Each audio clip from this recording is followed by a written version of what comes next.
அறிவோம் ஆரோக்கியம் நேயர்கள் அனைவருக்கும் அன்பான வணக்கங்கள். நான் ஸ்ரீவர்மா மருத்துவமனையின் மகளிர் சிறப்பு மருத்துவர் ஜெயரூபா. இந்த நாள் இனிய நாளாக அமைய என்னுடைய மனமார்ந்த வாழ்த்துக்களும் பிரார்த்தனைகளும். பனிக்காலங்களில் உண்டாகக்கூடிய பாத வெடிப்பு, சில பேருக்கு எல்லா காலங்கள்லையுமே இந்த பாத வெடிப்பு இருக்கும். ஸோ இந்த பாத வெடிப்புன்னு சொல்லக்கூடிய பித்த வெடிப்பு, இதற்கான காரணங்கள் என்ன, இதை எப்படி சரி செய்யலாம், அதை பார்த்தா நம்ம இன்னைக்கு பார்க்க இருக்கிறோம். பாத வெடிப்பு அப்படிங்கிறத நம்மளுடைய கலோக்கியலான வேர்டில் நம்ம பித்த வெடிப்புன்னு சொல்வோம். ஏன்னா நிறைய பேருக்கு உடம்புல சூடு அதிகரித்து, அதாவது பித்தம் அதிகரித்து அதனுடைய ஒரு பக்க விளைவாக பாதங்களில் வெடிப்பு உண்டாகும். ஸோ இந்த மாதிரி பாதங்களில் வெடிப்பு உண்டாகிறதுக்கு என்னெல்லாம் காரணம் அப்படின்னு பார்த்தீங்கன்னா, வறட்சியான சர்மம் தான் முக்கியமான காரணம். இது இல்லாமல் ஒரு சிலருக்கு உடல் எடை அதிகமாக இருக்குது, கூடுதலாக ரொம்ப நேரம் நின்று வேலை செய்கிறாங்க அப்படின்னா பாதங்களில் வெடிப்பு அப்படிங்கிறது உண்டாகலாம். இல்லை அவங்க டெய்லி நடக்கக்கூடிய அந்த தரை, இப்போது சிமெண்ட் தரையில் நடக்கிறாங்க அப்படின்னா ஒரு சிலருக்கு அதை அலர்ஜி ஆகலாம். இல்லை இந்த வினைல் ஃப்ளோரிங் அப்படிங்கிறது சிலருக்கு அலர்ஜியை உண்டாக்கலாம்.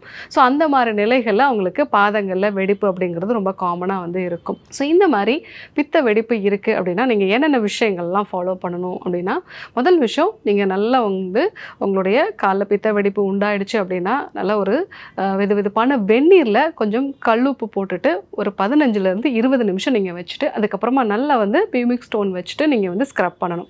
ஸோ இதை எல்லாருமே பண்ணுறது நல்லது. அந்த மாதிரி பண்ணும் பொழுது உங்களுக்கு அந்த பாத வெடிப்புகள் கொஞ்சம் நல்லா குறைய ஆரம்பிக்கும். ஒரு சிலருக்கு பார்த்தீங்க அப்படின்னா பாத வெடிப்பு அப்படிங்கிறது ஒரு சின்ன வறட்சி தன்மை மட்டும்தான் இருக்கும். ஸோ அது அப்படி இருக்கிறவங்களுக்கு நம்ம வெதுவெதுப்பான வெந்நீரில் கல்லுப்பு போட்டுட்டு பியூமிக் ஸ்டோன்ஸ் வச்சு நம்ம ஸ்க்ரப் பண்ணுறதே போதும். ஒரு சிலருக்கு பார்த்தீங்கன்னா பாதம் முழுவதுமாகவே வெடிப்பு உண்டாகி அவங்களுக்கு கொஞ்சம் தூரம் நடந்தாலே ரத்த கசிவு உண்டாகிறதோ, அதிகப்படியான வலி உண்டாகிறது. சில பேருக்கு இதனுடைய தீவிரம் அதிகரித்து அங்கே புண்கள் உண்டாகிறது, காலில் வீக்கம் உண்டாகிறது, இந்த அளவுக்கு பாதிப்புகள் இருக்கிறத பார்க்கலாம். ஸோ ஒரு மைல்டாக இருக்கிறவங்க வெந்நீரில் கல்லுப்பு போட்டு நம்ம ஜஸ்ட் ஸ்க்ரப் பண்ணாலே போதும். பட் இதனுடைய அளவு இன்னும் கொஞ்சம் கூடுதலாக இருக்குது அப்படின்னா உள்ளுக்கும் இதற்கான சிகிச்சை முறைகளை எடுத்துக்கிறது நல்லது. ஏன்னா உடம்புல பித்தத்தோட அளவை குறைக்கக்கூடிய சிகிச்சை முறைகள். ஸோ பித்தம் அதிகமாக இருக்குது அப்படின்னா எண்ணெய் தேய்த்து குளிக்கிறது நம்ம வழக்கப்படுத்திக்கிறது நல்லது.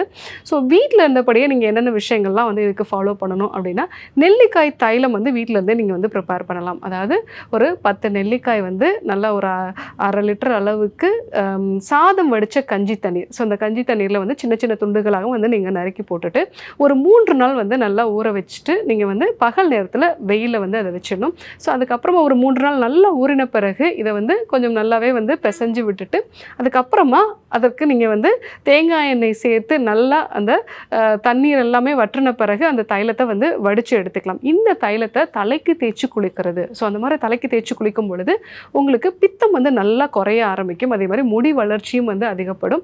ஸோ இந்த நெல்லிக்காய் தைலத்தை நீங்கள் பாதங்கள்லையும் சேர்த்து நல்லா பூசிட்டு வரலாம். ஸோ அந்த மாதிரி பூசும் பொழுது உங்களுக்கு பித்தம் நல்லா குறைஞ்சு ஒரு மைல்டாக இருக்கக்கூடிய பித்த வெடிப்பு எல்லாமே நல்லா குறையும். ஒரு சிலருக்கு அதனுடைய தீவிரம் இன்னும் கொஞ்சம் அதிகமாக இருக்குது அப்படின்னா நீங்கள் மருதோன்றியோட இலைகள், ஸோ மருதோன்றியோட இலைகளை நல்லா ஒரு கைப்பிடி அளவுக்கு எடுத்துட்டு ஒரு 50 ml அளவுக்கு நல்ல பசு நெய், ஸோ முடிஞ்ச மட்டும் அது உங்களுக்கு தரமான ஒரு நெய்யாக கிடச்சிதுன்னா நல்லது. அந்த பசு நெய்யை லைட்டாக ஹீட் பண்ணிவிட்டு அதில் இந்த இலைகளை போட்டு முழுவதுமாக அந்த நீர்த்துவம் வற்றி அந்த சலசலப்பெல்லாம் அடங்கின பிறகு அந்த நெய்யை எடுத்துகிட்டு நீங்கள் கால்களில் போட்டுட்டு நல்ல ஒரு மசாஜ் மாதிரி நீங்கள் பண்ணுறது நல்லது.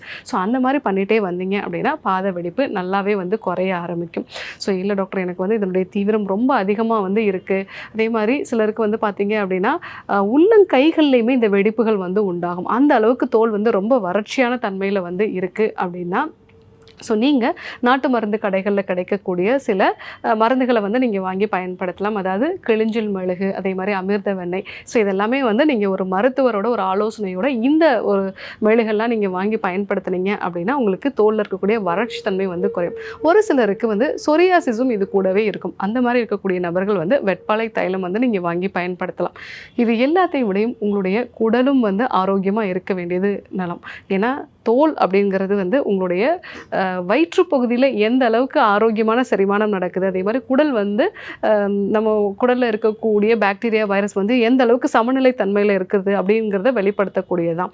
ஸோ அதனால் நல்ல ஆரோக்கியமான ஒரு செரிமான மண்டலம் இருக்கிறதுக்கு என்னென்ன விஷயங்கள்லாம் ஃபாலோ பண்ணணுமோ, முக்கியமாக நம்ம வேதிக்கு மருந்து எடுத்துக்கிறது, அதே மாதிரி வேக வச்ச உணவுகளை எடுத்துக்கிறது, நிறைய தண்ணீர் எடுத்துக்கிறது, காய்கறி கீரைகள் பழங்கள் நிறைய எடுத்துக்கிறது, வைட்டமின் சி சத்து இருக்கிற மாதிரியான பழங்கள், நல்ல கொலாஜன் இருக்கக்கூடிய பருப்பு வகைகள் இதெல்லாம் வந்து நீங்கள் எடுத்துக்கிட்டீங்க அப்படின்னா உங்களுடைய அந்த குடலும் ஆரோக்கியமாக இருக்கும், தோலும் வந்து ஆரோக்கியமாக இருக்கும். இந்த விஷயங்களெல்லாம் ஃபாலோ பண்ணிவிட்டு வாரத்தில் 2 நாள் வந்து நீங்கள் எண்ணெய் தேய்ச்சி குளிக்கிறத வந்து வழக்கப்படுத்திக்கோங்க.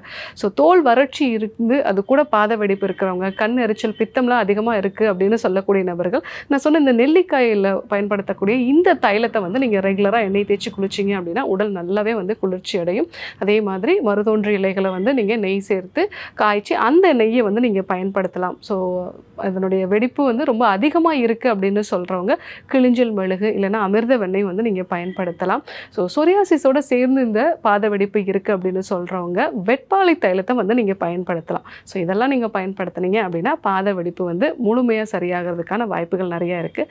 ஸோ இன்றைக்கு இந்த பித்த வெடிப்புன்னு சொல்லக்கூடிய பாத வெடிப்பு இது எதனால் வந்து உண்டாகிறது, பித்தத்துக்கும் இதற்கும் என்ன சம்பந்தம், இதை உணவு முறை மூலமாக எப்படி நம்ம வந்து சரி செய்கிறது, நம்ம வீட்டில் இருந்தபடியே செய்யக்கூடிய சில வீட்டு குறிப்புகள் மூலமாக எப்படி இதை வந்து சரி செய்கிறது, இதெல்லாம் நம்ம வந்து தெரிஞ்சுக்கிட்டோம்.